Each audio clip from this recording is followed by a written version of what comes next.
Buenas tardes, hermanos. Dios los bendiga a todos y cada uno. La paz de Dios sea con ustedes.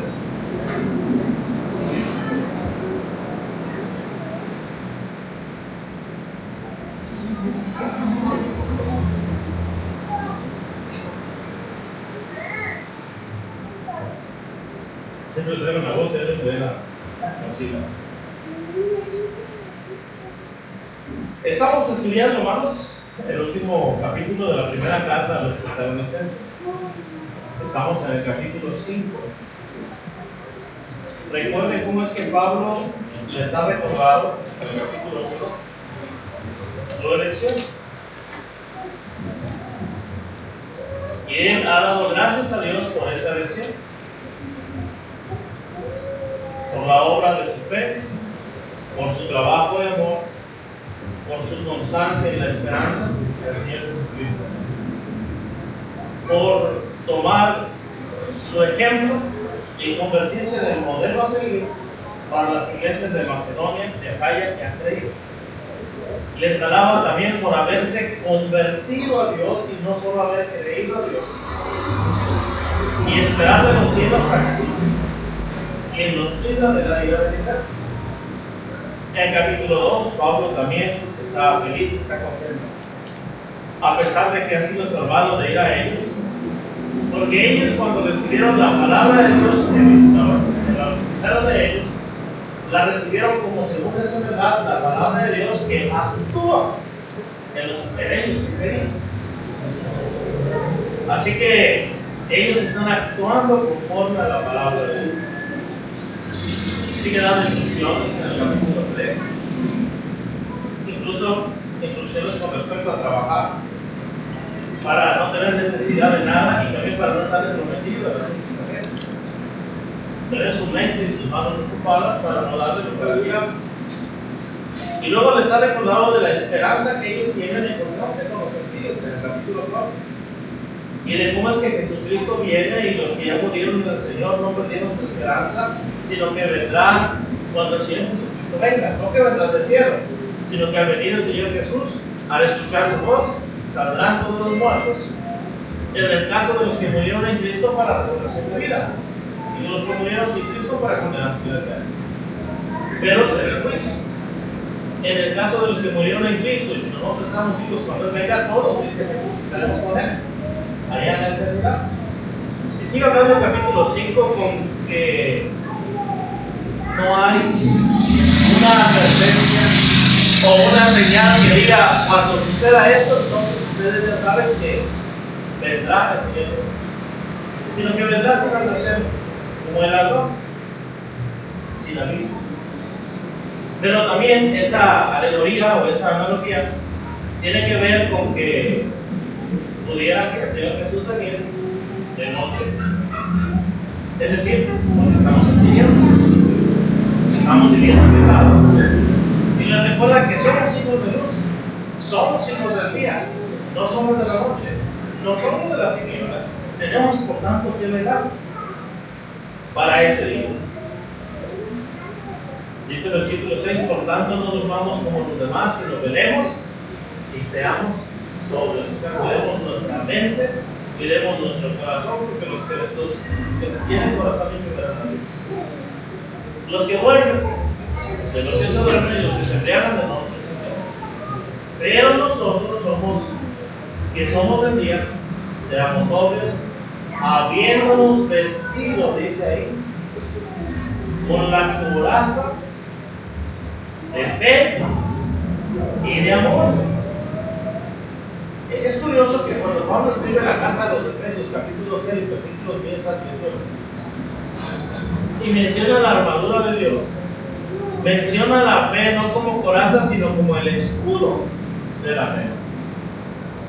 Y se cree, hermanos, que la inspiración de un tanque de guerra está inspirado precisamente en la vestimenta del soldado romano, porque el romano tomaba su escudo y cubría desde la cabeza hasta los pies, Y cuando iban en batalla, pues ya se cubrían de las flechas, de los dardos, de las lanzas, de los espadazos, pero también estaban los demás que ponían el escudo arriba. Así que había unas personas que estaban deteniendo el escudo, otros reforzando, otros que estaban deteniendo arriba y otros reforzando arriba, de tal manera que no entraban las flechas, no entraban los dardos. Pero aquí, en la carta de los tesalonicenses específicamente dice la coraza. Estaban acorazados, pues. Tenían una especie de cota de malla.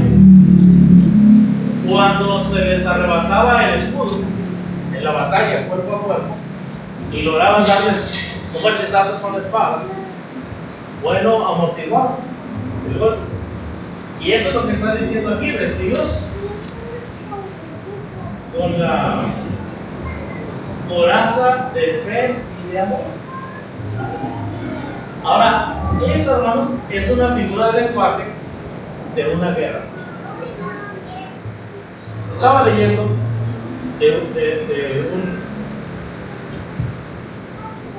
de una esposa de un policía. Su esposo en la calle habían ido a acatar una orden de arresto. Llegaron a la casa, y no el de la casa, no por el que iban, sino que cuando lo subían, otros por ahí se agarraron a balazos y al policía le tocó una bala perdida y le atravesó la pierna. Cuando le atraviesa la pierna, le rompe al atravesar de lado a lado, le rompe una arteria. Y gracias a Dios, la atención de su compañero fue inmediata, haciéndolo por ahí un torniquete y una especie de cancelación para que no circulara tanta sangre, y dándole los primeros auxilios sobre lo que podía hacer según la capacitación, las unidades que tenía, llamando a la ambulancia. Usted sabe, el oficial caído, viene la ambulancia, dándole prioridad, dándole pertenencia a la policía.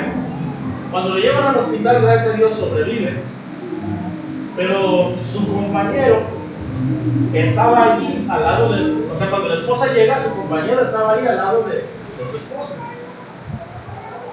y estaba llorando. Y hasta entonces, dice la esposa, yo abrí mis ojos a la realidad.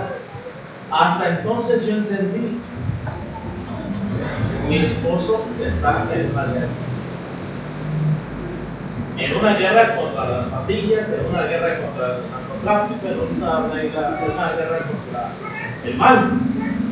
Bueno, hermanos, lo que Pablo está escribiendo aquí en esta carta, la primera carta de los tesalonicenses, a recordarles en el capítulo 1 de su elección, de su transformación al cristianismo, de dejar los ídolos para servir a Dios vivo y verdadero, de actuar conforme a la palabra de Dios y de seguir las instrucciones tal cual Pablo las enseñó, de esperar a Jesús y de no perder esa esperanza al que uno muera, y no desesperanzarse porque ya falleció mi pariente y el Señor Jesús también lo quiere. Y decirles que tienen que andar como hijos de luz y hijos del día, vestidos con la coraza de fe y amor. Lo que le está diciendo es que la entrada al cielo, hermanos, es una guerra. Mire, acompáñenme a la segunda carta a Timoteo.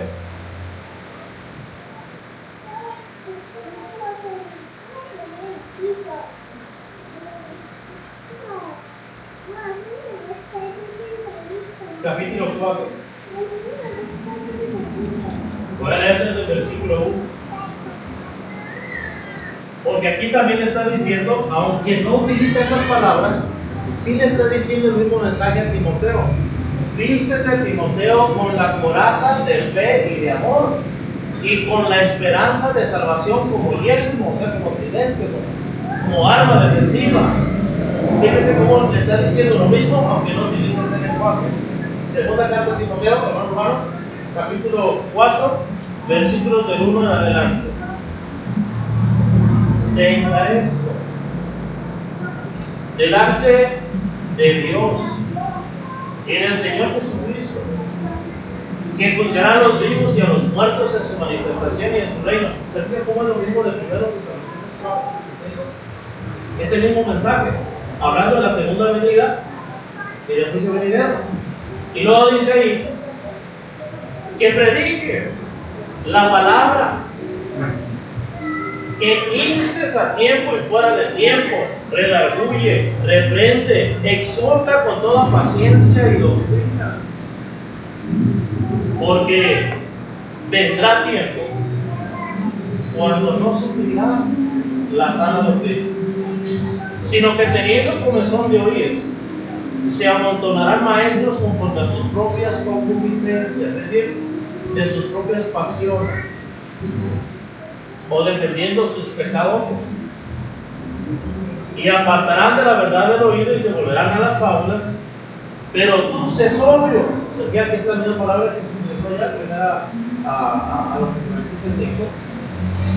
De no dormir como los demás, sino velar y ser sobrios. Pero tú, dice el versículo 5, sé sobrio en todo, soporta las aflicciones. ¿Para qué era el escudo? ¿Para qué era la coraza?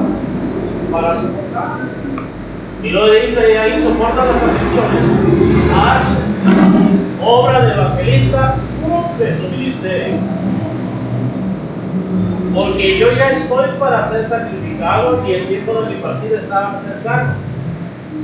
He peleado la buena batalla. ¿Se fijan? Está hablando, hermanos, que ser cristiano es como inscribirse en la milicia. No en la milicia terrenal, sino en la milicia celestial, en la milicia espiritual. Nosotros, hermanos, dicho de otra manera, somos soldados de Cristo, somos soldados de Dios. Estamos en una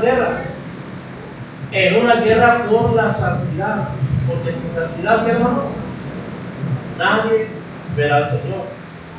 Debemos, por tanto, perfeccionar la santidad en nuestra mente y en nuestro cuerpo. No solamente cuidar el corazón, también lo visible, también las apariencias. Recuerdo a un hermano que, por cierto, era oriundo de Oaxaca. No estoy seguro si de Salina Cruz. El hermano Justino ya falleció hace algunos años. El hermano era muy gritón. Imagínense para aquel día que el hermano era gritón. Era de veras, tenía una potencia de voz tremenda. Como el hermano había sido soldado y él tocaba la trompeta, usted sabe la fuerza que se necesita para poder tocar la trompeta, ¿cierto? Bueno, tenía mucha fuerza en el diafragma, así que cuando gritaba, pues levantaba la voz y era impresionante la manera en que lo hacía el hermano. Y el hermano les decía, cada vez que me tocaba escucharlo predicar, me gustaba, tenía un sentido elocuente, carismático. Y decía el hermano, ¿qué se necesita para ser un buen cristiano? Se necesitan dos cosas. Le preguntaban, ¿qué, hermano? ¿Qué es lo que hace falta? Número 1, serlo. Y número 2, hermano, parecerlo. Usted no solamente tiene que ser cristiano, tiene que tener apariencia de cristiano. Que la Escritura habla de quienes tienen apariencia de piedad, o sea, parecen, pero no lo son. Hay quienes lo son, pero no lo parecen. El cristiano tiene que serlo y tiene que parecerlo, las dos cosas. Bueno, he peleado la buena batalla. He acabado, ¿qué dice ahí? ¿Estamos todos ahí, hermanos? En 2 Timoteo capítulo 4. He acabado la carrera, he guardado la fe, por lo demás me está guardada la corona de justicia, la cual me dará el Señor, pues justo en aquel día, y no solo a mí, sino también a todos, que dice ahí, los que aman su venida. Así que en los versículos del 1 al 5, o hasta el 5, le está diciendo Pablo a Timoteo que se vista con la coraza de justicia. Y en los versículos del 6 al 8 le está diciendo que se vista de amor. La coraza de fe y de amor. Porque Cristo viene. y con la esperanza de salvación por Dios. Cuando dice Pablo, he acabado la carrera. Pablo corría una carrera, peleaba una lucha. Vamos a la primera carta de los Corintios, capítulo 1.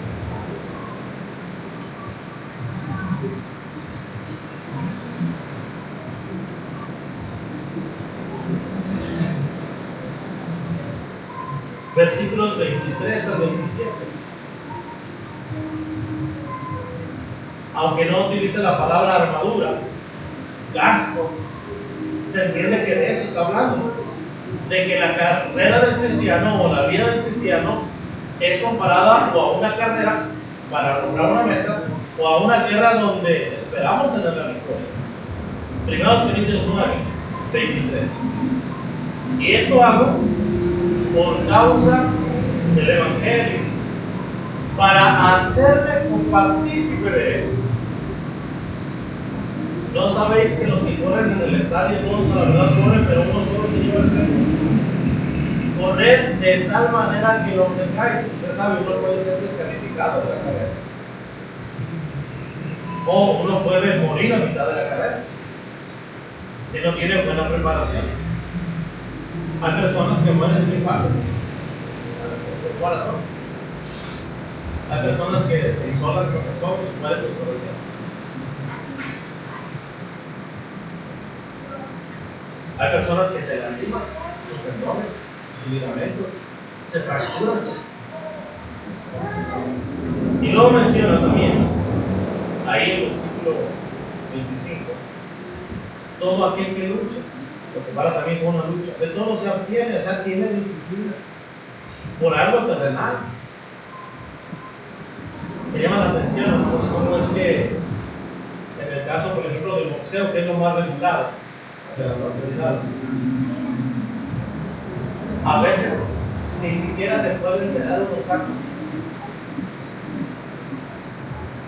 porque eso pudiera hacer que la dieta se rompa y que el peso, cuando se mira en la báscula, ya no ve, y entonces puede ser descalificado porque no tuvo disciplina, porque no se disciplinó a sí mismo. Me llama la atención que a veces hay escándalos porque dio positivo al doping. Y luego cuando hacen estudios dicen, no, estoy limpio. Ahora resulta que fue por unos tacos, le hacen todas las redes sociales, pero los organismos, o la competencia, o los noticieros televisivos, los periodistas. Y cuando ven el porcentaje, o si es que en México resulta que la carne contiene cleofiderol, entre otras sustancias. Se sabe, la res, para que crezcan, se pone proteína artificial y así de esa manera pues crecen casi instantáneamente. Poco tiempo después ese pollo ya está grande, ya está listo para comerse y ni siquiera sabemos lo que estamos comiendo. Entonces, ¿qué nos da la cabeza? ¿Qué nos da las cosas? Bueno, ¿y qué hace el boxeador? Se disciplina de no comer. A veces hasta le tienen que empezar porque se va a comer, porque tiene que cuidar cuántas calorías consume y cuántas calorías quema en el ejercicio, en las repeticiones, en los sets de ejercicios que tiene que hacer. Todo porque quiere algo terrenal, una gloria que es pasajera, que es momentánea. Bueno, dice Pablo, todo aquel que lucha de todo se abstiene. Ellos se van a dar para recibir una corona corruptible. Pero nosotros una incorruptible, una que no se corrompe, una que no es pasajera, una que no es momentánea, una que es eterna. Me llama la atención, hermanos, cómo es que, por ejemplo, hablando del campeón nacional, invicto, era hasta que trató de meter los 4 cinturones, ¿verdad? Y los perdidos 4 en una sola noche. Ya sabemos quién es, ¿verdad? El jalisciense. Se perdió. Pero él subió con sus cinturones. Y luego pierde, ¿y qué es lo que tiene que hacer?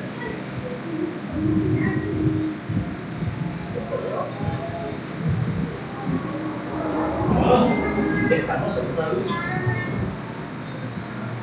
Quizás cuando fuimos bautizados, sí, nuestros pecados fueron perdonados y nos dijo Dios, aquí está el cinturón, pero ese cinturón, ¿qué crees?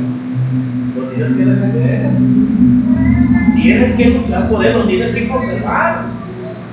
Te vas a tener que disciplinar a ti mismo, porque si no, lo van a levantar. Cuando usted lee el mensaje a las 7 iglesias de Asia, el mes pasado estaba volviendo a estudiar Apocalipsis, todo el libro, y entre ellos repasé los mensajes de las 7 iglesias de Asia. A una de ellas, ahorita no recuerdo cuál, se le dijo: retén lo que tienes para que ninguno tome tu corona. Está entre el capítulo 2 y el capítulo 3. Les iba a decir que entre el capítulo 1 y el 22, perdón, entre el capítulo 2 y el capítulo 3. Así más fácil, pero son solamente 2 capítulos. Y dice: retén lo que tienes para que nadie tome. A otra congregación le dice: retiene lo que tienes. Y también le menciona para que su nombre no sea borrado del libro de la vida y de la santa ciudad. Aquí dice, en el capítulo 9, versículo 26: así que yo de esta manera corro, no como a la aventura. De esta manera peleo, no como quien golpea el aire, sino que golpeo mi cuerpo y lo pongo en servidumbre, no sea que habiendo sido dado para otros, yo mismo venga a hacer. ¿Qué cosa dice ahí? Es por eso que en la primera carta a los Tesalonicenses, capítulo 4, versículo 8, les dice: sí, el Señor Jesucristo viene, sí, tenemos una esperanza viva, sí, hay esperanza para los que mueren en Cristo, no van a quedar en la tumba, van a resucitar, pero que no los sorprenda como ladrón, en la oscuridad, en las tinieblas, en la embriaguez, en la disipación, en orgías, en abominables idolatrías, en pecado, pues. Que no nos sorprenda de esa manera. En vez de, como nosotros somos hijos de luz, somos hijos de Dios, peleemos y seamos sobrios y vistámonos de la coraza de justicia, de fe y de amor, y con la esperanza de salvación de Dios. No nos quitemos la armadura. Está documentado también de un soldado cuando la Primera Guerra Mundial, donde de noche estaba todo pacífico y estaba velando de centinela junto a su compañero. El trabajo del centinela era poner la trompeta a un lado, y en el momento en el que se escuchara ruidos o el momento en el que se identificara que los enemigos venían a invadirlos, a sitiarlos, a matarlos, pues tocar y despertar a todo el mundo. Y le dice a su compañero: oye, no se te hace muy pesado el caso. Hace las 4 de la mañana y siento que me duele por el peso de casa. No te lo vayas a quitar. Es nuestra defensa. Sabes que nomás solo 5 minutos para relajar un poquito el cuello. Y apenas se quitó el casco cuando una bala entró en la tarjeta. Así. Lo estaban cazando. Sabían que tenía la trompeta. Si lo mataban a él, ¿qué iba a pasarnos? Podían matar a todos los demás, porque los demás estaban ¿qué? Dormidos, confiados en que alguien los está cuidando. Hermanos, como hermanos en Cristo, tenemos que cuidar los unos por los otros. No tengamos el espíritu de Caín. ¿Se acuerdan ustedes de Caín? ¿Quién era Caín? ¿Quién era Caín? No, ¿cómo se llamaba? ¿Quién era?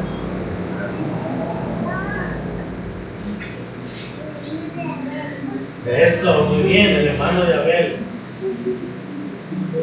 Dice la palabra de Dios, hermanos, que en el caso de Caín, sus obras eran malas, las de su hermano eran justas. Llegó el momento en que Dios lo confrontó y le dijo: ¿dónde estaba tu hermano? ¿Qué preguntó Caín? ¿Cuál era la respuesta, hermano? Sí.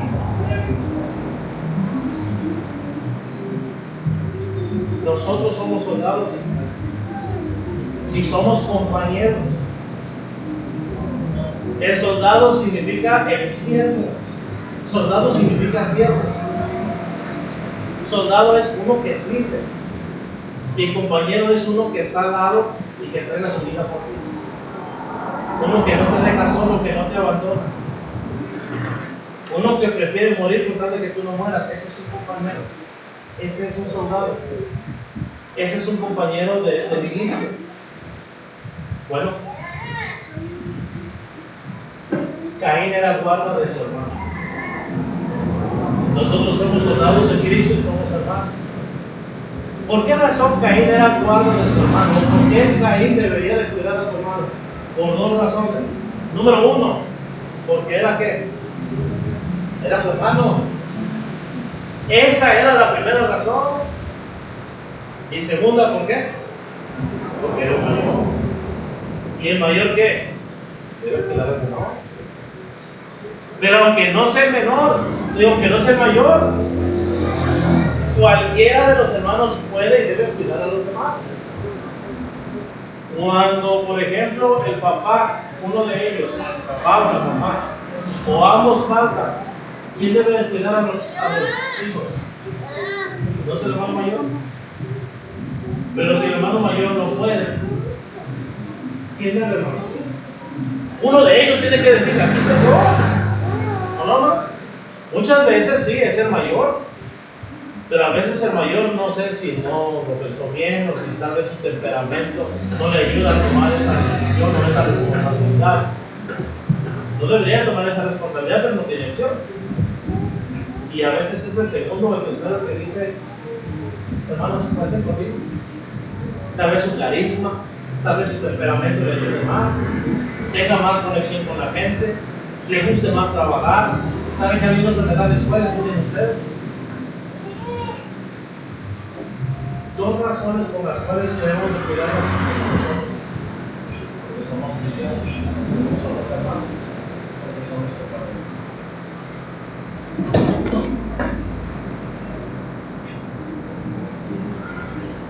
Regresando primero a los Corintios, capítulo 10. No se nos olvide que estamos en una guerra. El Señor Jesucristo viene, pero tenemos que luchar por nuestra salvación. No podemos dormirnos en los laureles, no podemos descuidarnos. Dice el capítulo 10, lo que no quiero, hermanos, que nuestros padres todos estuvieron bajo la nube y todos pasaron el mar. Recuerden, por todos había muerto el cordero, por todos se había derramado la sangre del cordero. Ahora todos ellos habían pasado el mar, es decir, habían sido librados del faraón, de Satanás. Habían sido librados de Egipto, de la esclavitud. Hemos salido del mundo y de la esclavitud del pecado.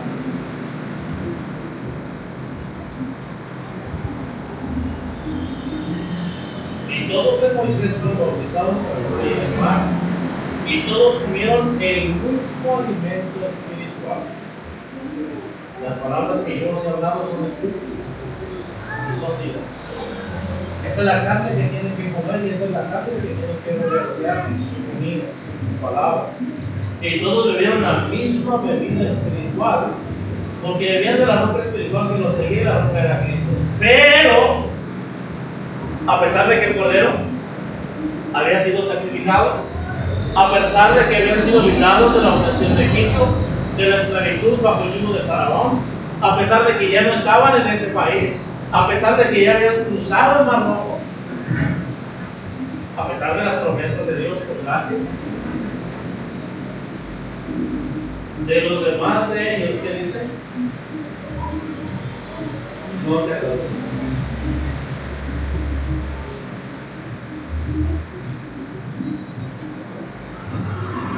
No se acuerdan. Por lo cual, ¿qué dice ahí? Quedaron.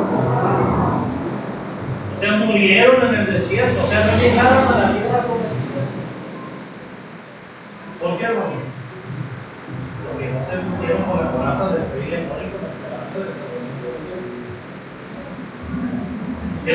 Porque una vez salvos, siempre salvos. Mas estas cosas sucedieron como ejemplo para quiénes, para usted y para mí, para nosotros, para que no codiciemos cosas malas como ellos codiciaron, ni seáis idólatras como algunos de ellos. Según está escrito, se levantó el hombre a comer y a beber y se levantó a jugar. Ni forniquemos y cayeron en un día 23,000, ni tentemos al Señor como también algunos de ellos le tentaron y perecieron por las serpientes. Ni murmuréis como algunos de ellos murmuraron y perecieron por destrucción. Y esas cosas les acontecieron con tiempo y están escritas por nosotros, a quienes han alcanzado los tiempos de los siglos. Así que el que piense estar firme,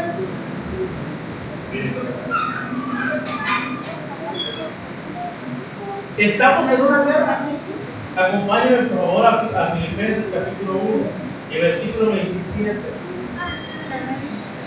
Filipenses capítulo 1, versículo 27.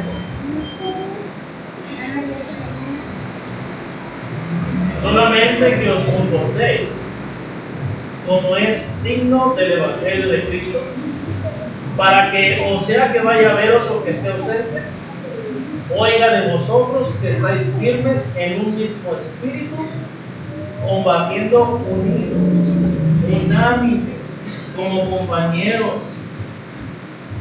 por la fe del Evangelio, y de nada intimidados por los que se oponen, que para ellos ciertamente es indicio de perdición, mas para vosotros de salvación.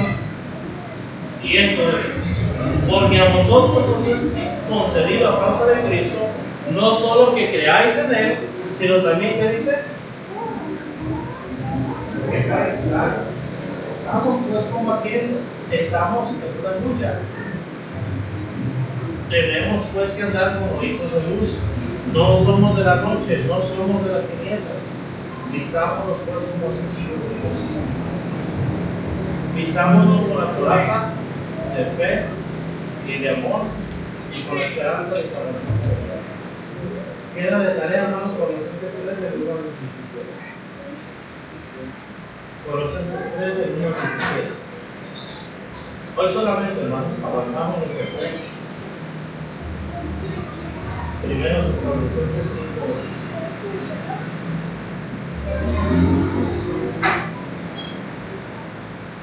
No sé si hay preguntas, hermanos, preguntas, comentarios.